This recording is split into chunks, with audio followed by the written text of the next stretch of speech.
All right, let's move over to Packers-Lions here, and this was a game that the Packers controlled for the most part, honestly, at home. Jordan Love played really well. I know the fantasy numbers don't always show that at the top, but Jordan Love played well. Micah Parsons had a huge sack at the end of this game in his Packers debut. Jahmyr Gibbs was solid, but kind of an uninspiring day from the Lions offense, and we got to hear from Jared Goff and Coach Campbell on exactly that.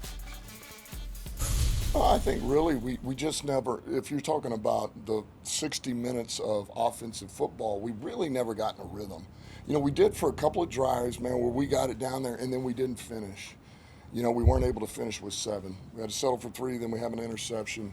But other than that, we just never really got in a rhythm. Yeah, we'll move forward fine. We will. We've got good players. We've got good coaches. We'll be fine. It's just there needs to be a urgency of improvement. You know, it has to be. And today wasn't even close to good enough, I think, offensively. And we got a lot of work to do. I'm going to be honest, guys. My takeaway from this game with the Lions, and this is probably under the category of week 1 overreaction, not a good start for John Morton, especially when Tanner Engstrand on the Jets staff looked really good. We'll see what Ben Johnson can do tonight, and they couldn't keep Ben Johnson, but this was the big decision to make, to put John Morton in that seat, and it just didn't look like the Lions offense we have known to grow and love. Yeah, it's almost as watching that game and watching their offense made me feel compelled to bet the Bears to win tonight, right? Because it's almost like correlated, where it's such a statement on what Ben Johnson potentially means. Now, look, it's week 1.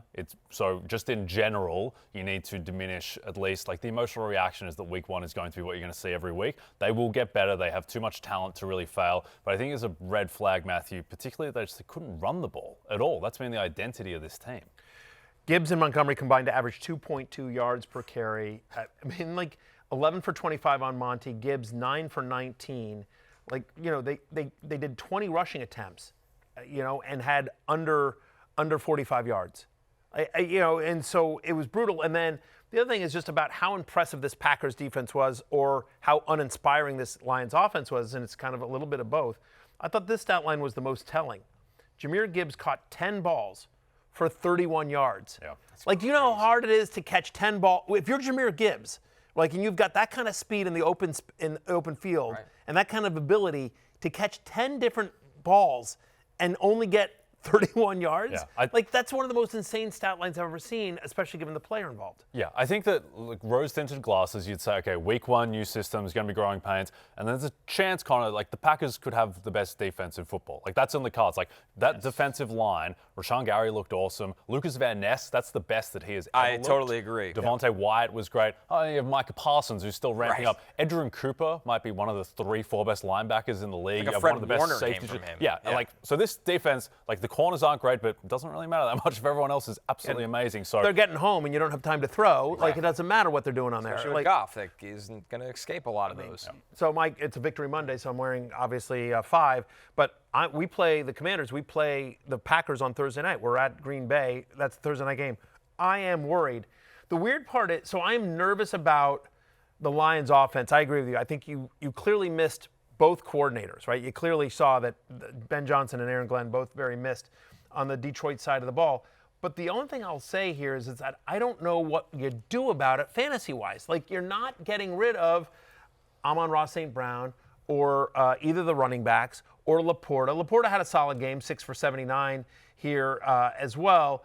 You know, I mean, maybe you wait to see something from this offense before you start Jameson Williams or Jared Goff. I thought Goff looked bad in this game as well. So it's just it's weird. For as dominant as this game was, you know, and whatever, you know, I mean, Goff's numbers look better than they actually were because he gets a touchdown at the very end, like Tesla with an amazing catch. Sick catch. Yeah, but then on the other side of the ball, like, is there the only thing I could take away that might change your opinion here is that, like, you know, kudos to you, Jay, because you set all presets and you thought Jordan Love, you know, a fully healthy Jordan Love could be a very big fantasy factor. This is a guy that was going like quarterback 18, 20 in drafts, and I thought Jordan Love looked very much the part. He did, and that's the thing. Is last year he was dealing with injury from week 1, where he does his MCL against the Eagles on the turf in Sao Paulo, and then he hurts his groin later on, and then his elbow in the final week before the playoff game against the Eagles. I think that when he is healthy, when he's been healthy since the second half of 2023,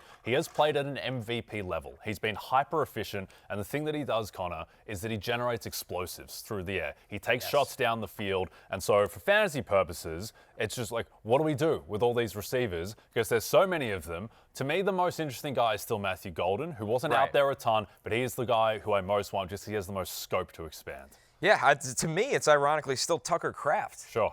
Who only had 2 catches, but he catches the touchdown. He's just always out there. Yeah. That's the difference. I mean, Tucker Kraft had 83% route participation, but I think the most important point is one you did make all summer is Jordan Love is really good, and when he's healthy, it's just you probably don't want to play the roulette game of his receivers, but if you got Jordan Love or Tucker Kraft, you got a value at those position groups. Yeah. Also, sneaky thing about Jordan Love as well, it doesn't matter so much for fantasy, but I think the point needs to be made because people don't talk about this enough. It is so valuable when you don't get sacked as a quarterback. Jordan Love never gets sacked. Josh Allen never takes sacks. It's just such a hidden value, and that allows them to stay on schedule, and so they can keep generating explosives through the air.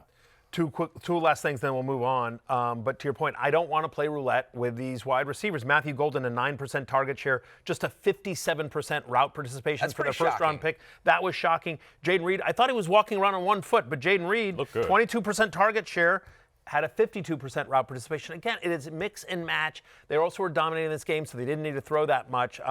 We'll see what happens on Thursday night. They play after Washington. They're at Cleveland, at Dallas, and then a bye. So more to be told on the Packers, but great win for them. And I think we know you're starting Love and you're starting Love, Kraft, and Jacobs, and that's about it till further notice. Hey, it's Matthew Berry from NBCSports.com and Rotoworld.com, and I want to thank you so much for watching whatever it is you just watched, or if nothing else, being too lazy to click out of the autoplay after this video started, after whatever it is you actually wanted to watch finished. But now that you're here, I'd like to take a moment here to ask you respectfully now, okay? I'm asking you respectfully to subscribe to the NFL on NBC YouTube channel.